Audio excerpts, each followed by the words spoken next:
What's up, everybody? Mark and Sarah back for another episode of Able Today. This is important disability journalism, communicating all of the things happening in the disability space.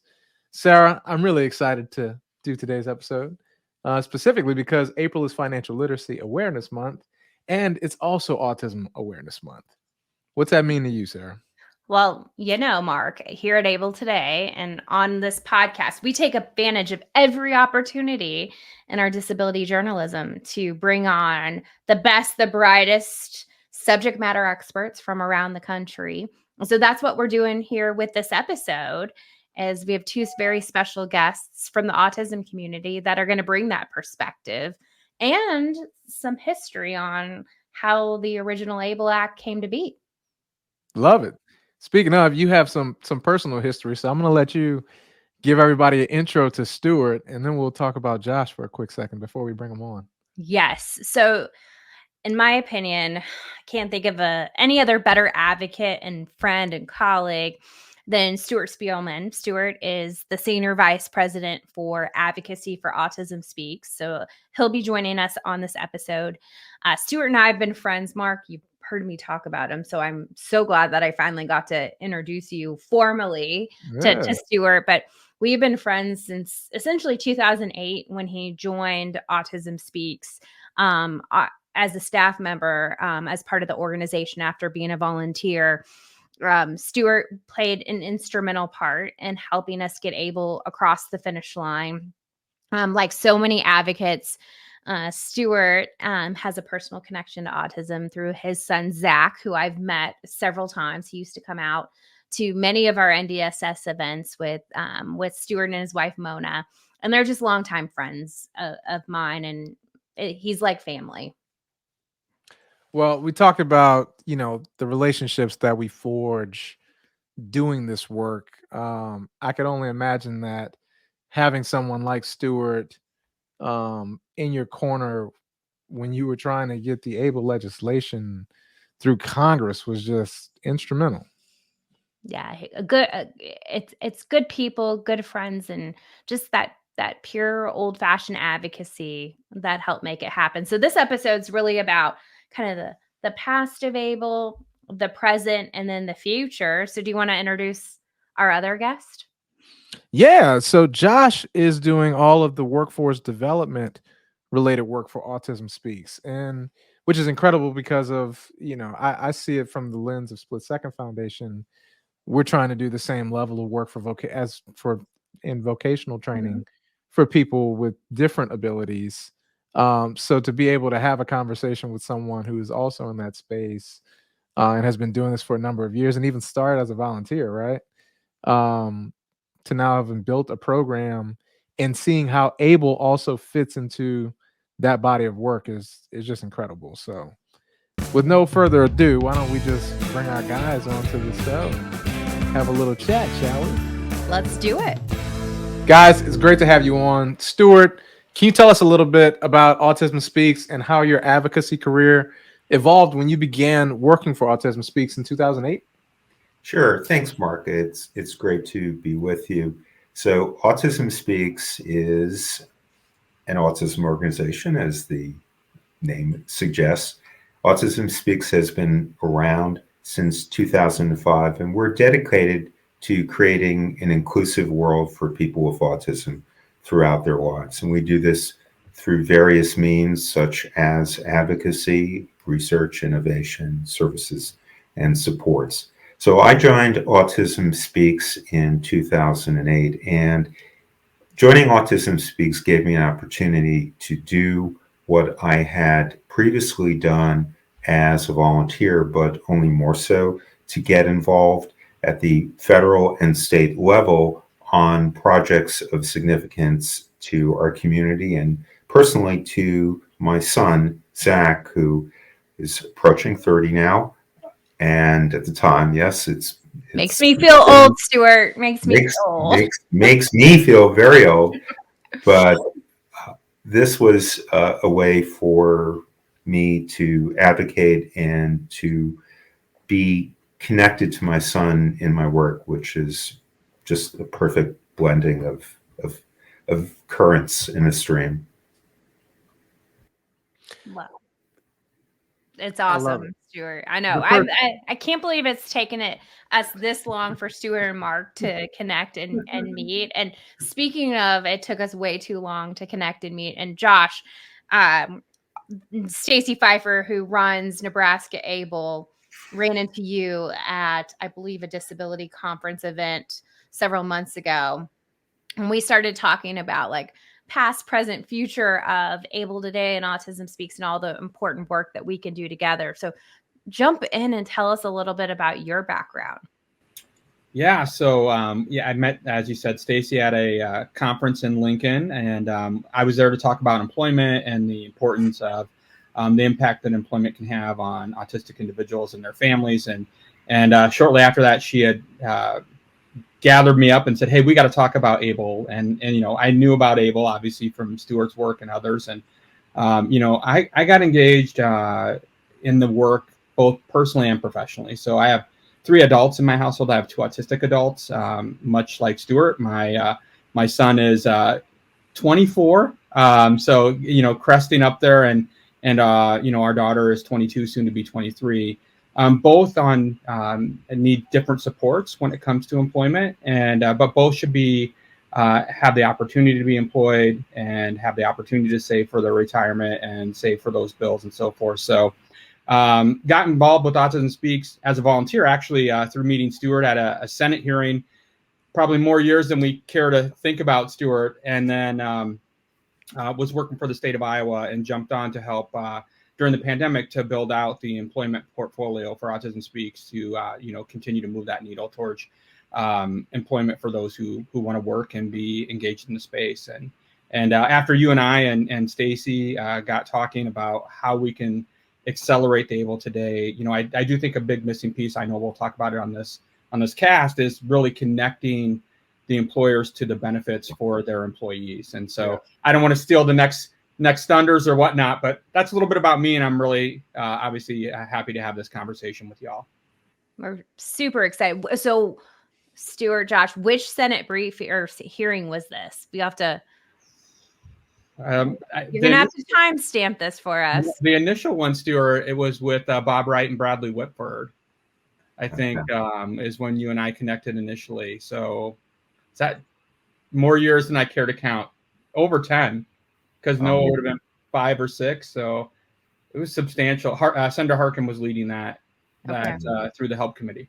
I think I was going to say, I think I remember this one because we're getting ready to celebrate, Stuart, 10 years of the ABLE Act in December. I mean, That's right. It's been a decade. It does not feel like a decade, though, does it? It does not feel like a decade. Yeah. It feels like it was just yesterday. And that kind of leads me to my question, Stuart, for you. I mean, you and I both know this very well because we lived it every day in our careers. Advocacy isn't just meeting, with federal elected officials or state elected officials. It's also about that state advocacy work. And I see that kind of every day play out in the work that we're doing in Kansas. But kind of talk to us a little bit about your day job that's evolved at Autism Speaks, because you oversee all policy and advocacy.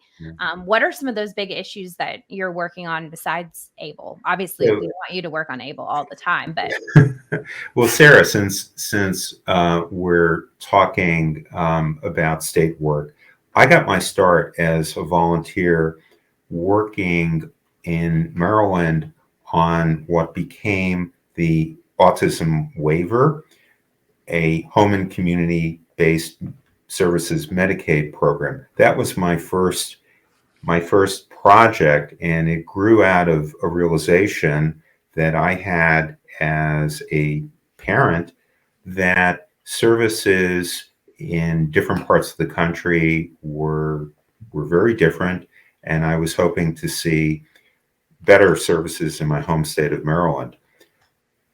I have been involved over the years on state advocacy, individually as a volunteer, and then working for Autism Speaks, and then working through the wonderful advocacy group and colleagues like Josh. I've also been very involved, as you know, on federal advocacy, on ABLE and other matters. Autism Cares Act, foundational legislation for the autism community, so essential, and it's up for reauthorization this year. All of this work is just part of advocacy, and being an advocate means being an advocate in many different ways. You can be an advocate in your local community, with your school board, at at your state capitol, or on Capitol Hill. There are many opportunities for people in our community to make a difference.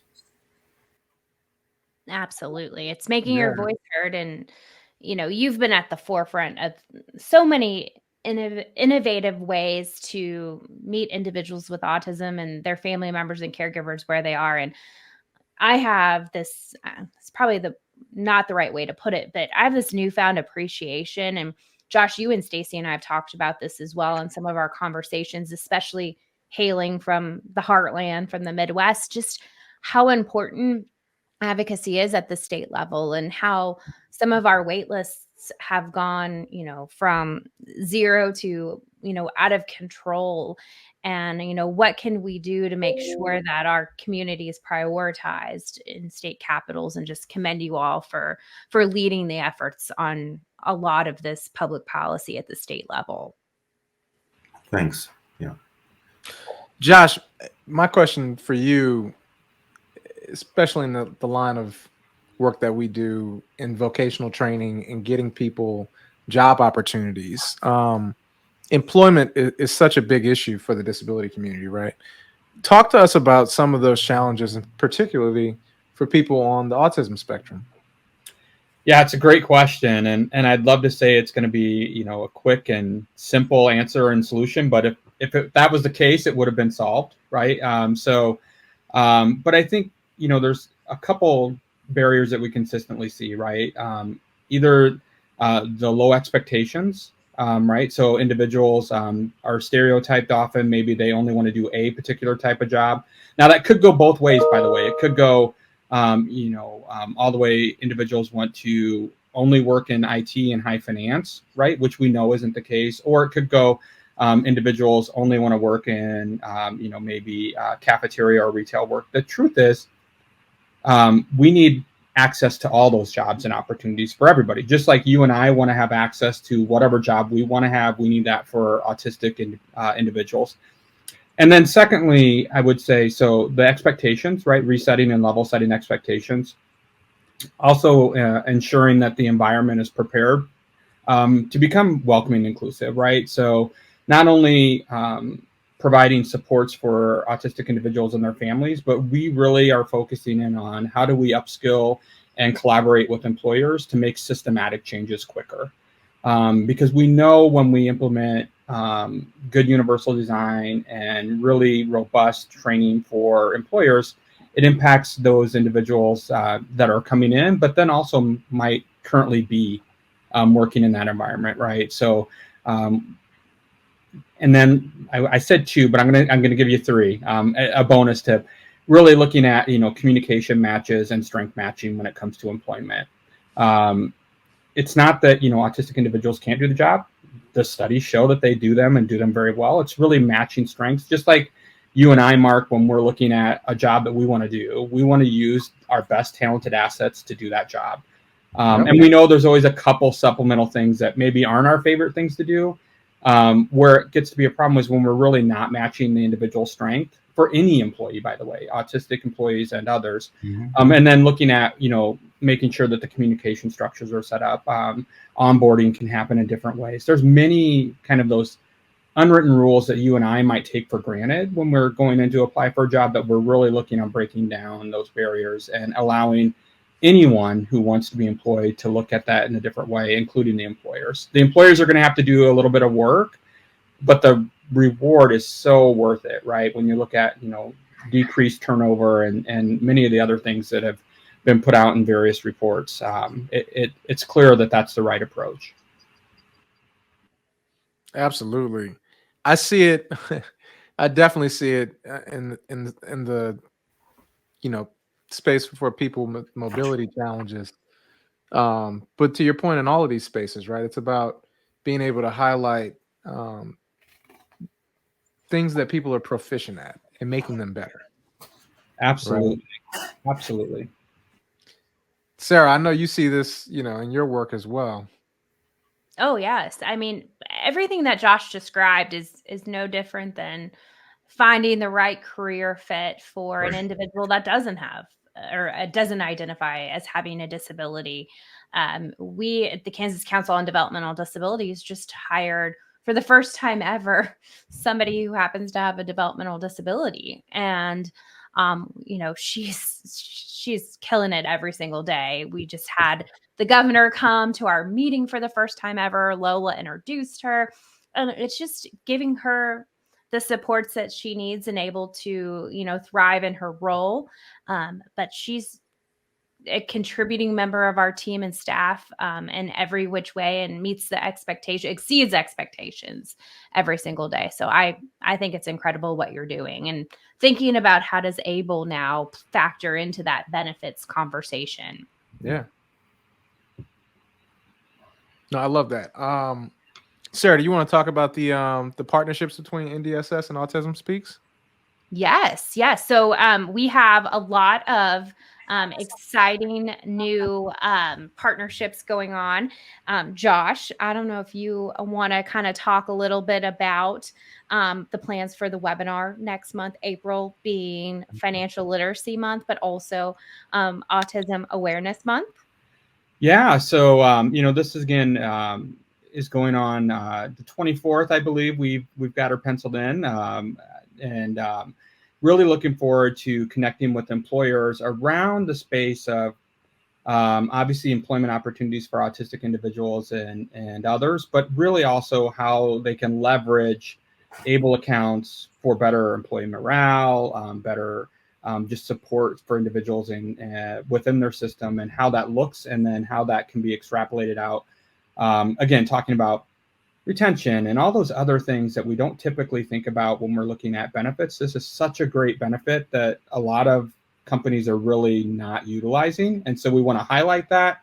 And then we want to also highlight how, Autism Speaks Workplace Inclusion Now can help create welcoming, inclusive environments for individuals with autism or other related disabilities, so we can make sure that we provide that space for them and give them the opportunities to not only obviously save, right, and do those things through ABLE, but also earn and have a career and upward mobility and all those other things that we currently enjoy, and that really there's such, individuals with autism are such benefits to the workforce.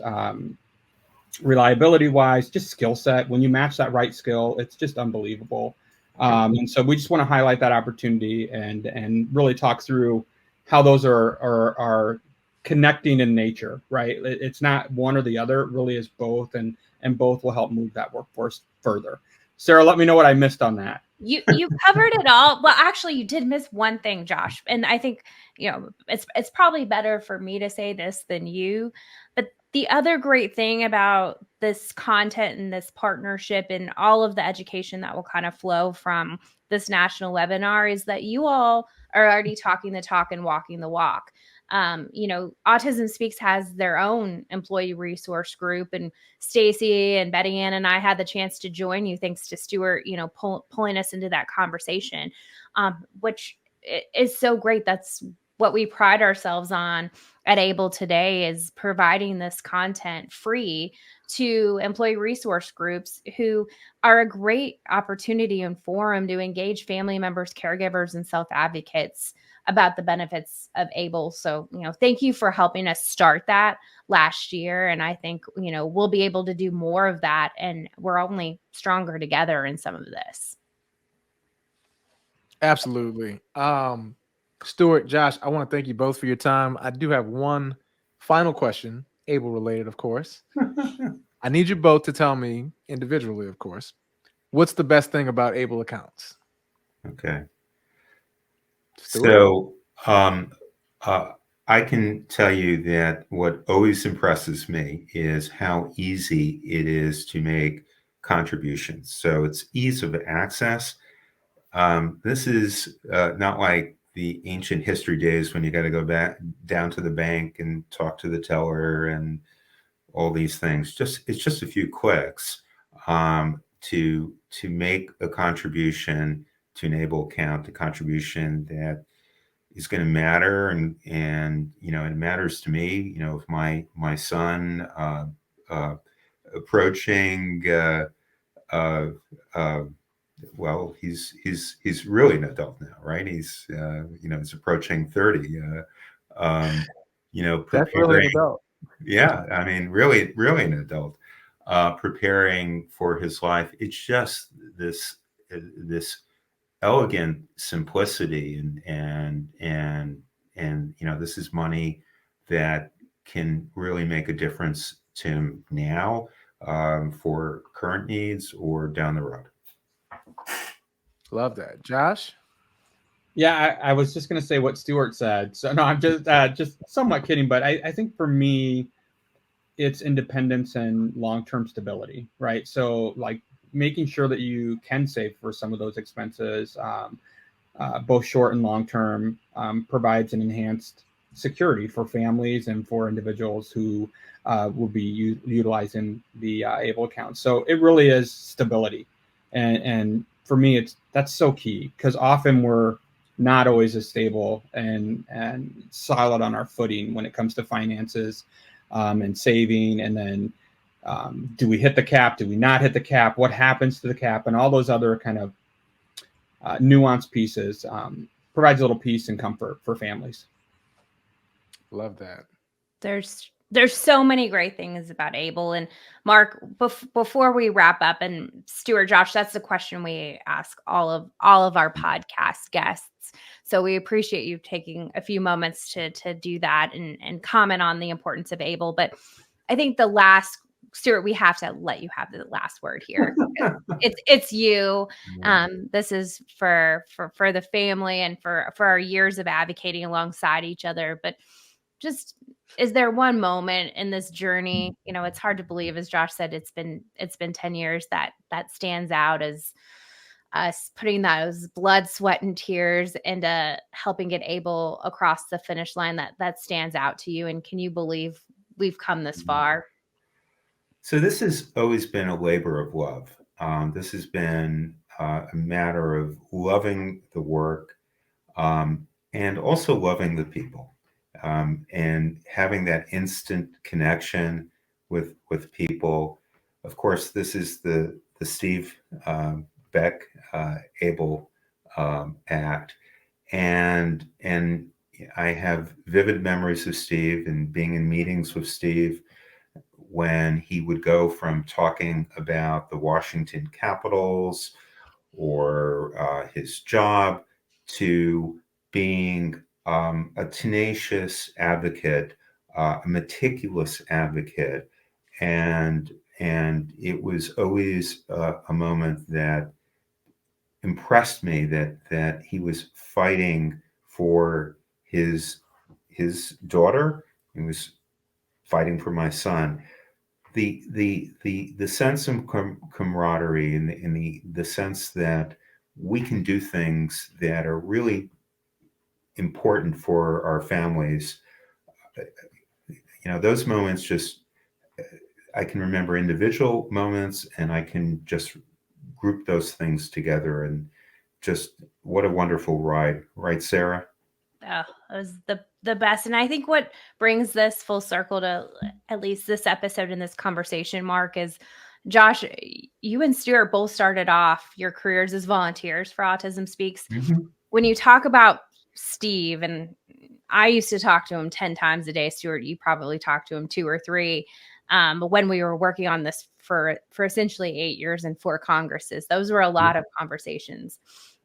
Steve, if he were here today, he would be part of ABLE today. He'd be working alongside us each and every single day to continue to promote the program. And so I think of his legacy as a volunteer, but he would have emerged as a professional member of helping us promote this program. I used to tell him that every single day. Once we got this done, let's move forward. And, Right. now the real work began, right? It's promoting the program, it's getting the word out. And essentially what ABLE is, we talk about this all the time, Mark, it's a cultural transformation Right. that people with disabilities can now have money, save assets, and maintain their benefits. Yeah. Yeah. Yeah. I remember the old days, Sarah, when I would tell people, and this is when the boys were very young, yes, you can give money, little gift to my son Ben, who's not on the spectrum, but don't get in the habit of giving money to my son Zach. And how perverse that seemed. How I was somehow saying, you can't make an investment in one of my kids. You can make an investment in another of my kid, in my other kid, but not my. And I always thought there was something fundamentally wrong about that. But that was the cultural mindset that you can't have assets if you have autism. You can't do that because Yeah. you are going to jeopardize your future. And I am so glad that we are beyond those days and that we can talk about building up assets through ABLE rather than making our loved ones impoverished. Cheers. Like you hit the nail on the head, Stuart. I think thanks to the years of work that so many advocates did, some of those financial constraints are no longer in existence, right? And now it's like reframing our thinking to, oh yeah, you can give them the gift now, right? Yeah. Oh God. Well, we've got plenty of more work to do. So guys, I'm gonna need you to strap in for another 30 long years.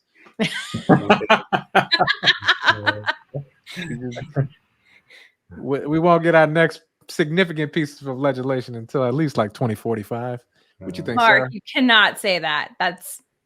We've improved ABLE 5 times, right, Stuart? I think we have a couple more. I'm only joking. I I'm know. joking. I know. No, we're gonna get it done because now they know who we are. We're going to go back in the huddle, call some more plays, and score a few more touchdowns. Hey, that's what I like to do, Stuart. First downs and touchdowns. There you go. Well, I want to thank you both for coming on today. It's been an amazing conversation. And please continue to do the work that you do. We need it. We need leaders like you every day, just pounding the pavement. And then to our listeners, thank you for tuning into another episode of ABLE Today. Catch you next time. Cheers. Thank you. Thanks, everyone. Bye-bye.